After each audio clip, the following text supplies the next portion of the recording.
আজি অকস্মাতে মাননীয় মুখ্যমন্ত্ৰী ডক্টৰ হিমন্ত বিশ্ব শৰ্মা মোৰ বাসভৱনত আহি উপস্থিত হৈছিল আৰু তেখেতে ইতিমধ্যে গোটেইখিনি কথা ক'লে। পোনপ্ৰথমে তেখেতৰ যিটো সমষ্টি জালুকবাৰী সমষ্টি তাৰে সৰহসংখ্যক অঞ্চল মোৰ আগৰ পশ্চিম গুৱাহাটী সমষ্টিৰ অঞ্চল আছিল, গতিকে সেই ক্ষেত্ৰত কিছু আলোচনা কৰিছে আৰু আগন্তুক বিধানসভা নিৰ্বাচনত যাতে তেখেতৰ হৈ মই আমাৰ জালুকবাৰী সমষ্টিৰ অঞ্চলটোত যাতে কিছু সহায় সহযোগিতা আগবঢ়াব পাৰোঁ তাৰ বাবে তেখেতে এটা মোক তেনেধৰণে এটা অনুৰোধ জনাইছে। আৰু বিশেষকৈ আমাৰ যিটো মধ্য গুৱাহাটী সমষ্টি এইটো নতুনকৈ ডিলিমিটেশ্যনৰ পিছত মধ্য গুৱাহাটী সমষ্টি হৈছে আৰু এই সমষ্টিত ইতিমধ্যে যিহেতু আমাৰ বিজেপিৰ নেতৃত্বত দলে মোক যিহেতু প্ৰাৰ্থিত্ব প্ৰক্ষেপ নকৰিলে, এই ক্ষেত্ৰত আমাৰ যিসকল কৰ্মী আছে কাৰ্যকৰ্তা আছে সেইসকলে মোক এই সমষ্টিত নিৰ্দলীয় হিচাপে প্ৰতিদ্বন্দ্বিতা কৰাৰ কাৰণে তেখেতসকলে ডিমাণ্ড দিছিলে, তেনেধৰণে দাবী জনাই আহিছিল। আৰু আজি এই সম্পৰ্কত আমাৰ যিসকল কাৰ্যকৰ্তা আছে তেওঁলোকৰ লগতো বিভিন্ন বিষয়ত আলোচনা হৈছে। গতিকে মই ভাবোঁ অহা কাইলৈ আমাৰ মধ্য গুৱাহাটী বিধানসভাৰ আমাৰ এখন জৰুৰী কাৰ্যনিৰ্বাহক সভা আছে।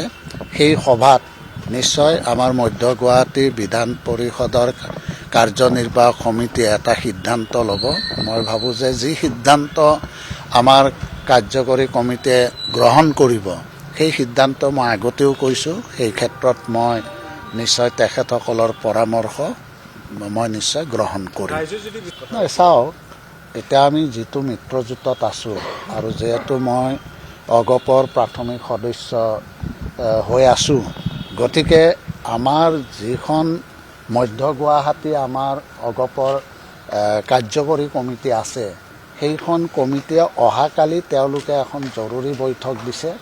গতিকে তেওঁলোকে যিটো সিদ্ধান্ত ল'ব সেই সিদ্ধান্ত অনুযায়ীয়ে মই নিশ্চয় তেনেধৰণে তেওঁলোকৰ পৰামৰ্শ মই গ্ৰহণ কৰিম।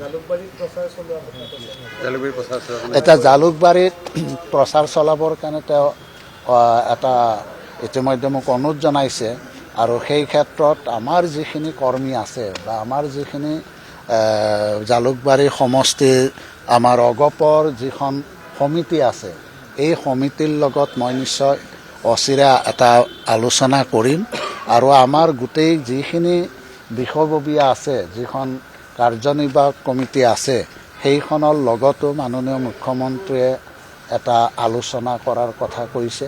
গতিকে কালিৰ সিদ্ধান্তটো হৈ যোৱাৰ পিছতে আমি বাকীখিনি কামখিনি বা কথাখিনি আগবঢ়োৱাৰ কাৰণে চিন্তা চল।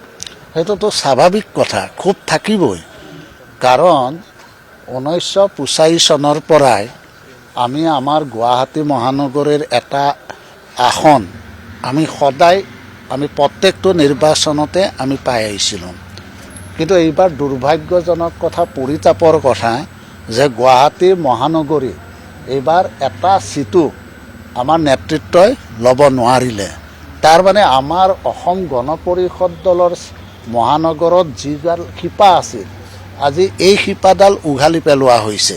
গতিকে আমাৰ কৰ্মীসকলে এই অন্তৰত যথেষ্ট দুখ পাইছে। কিন্তু আমাৰ নেতৃত্বই নিশ্চয় এখন আসন তেওঁলোকে ল'বৰ কাৰণে যিটো প্ৰচেষ্টা ল'ব লাগিছিল, মই যিটো জানো তেনেধৰণৰ প্ৰচেষ্টা আমাৰ নেতৃত্বই নল'লে, যাৰ কাৰণে আজি আমি আমাৰ গুৱাহাটী মহানগৰীৰ পৰা এখনো আসন পাবৰ কাৰণে সক্ষম নহ'লোঁ।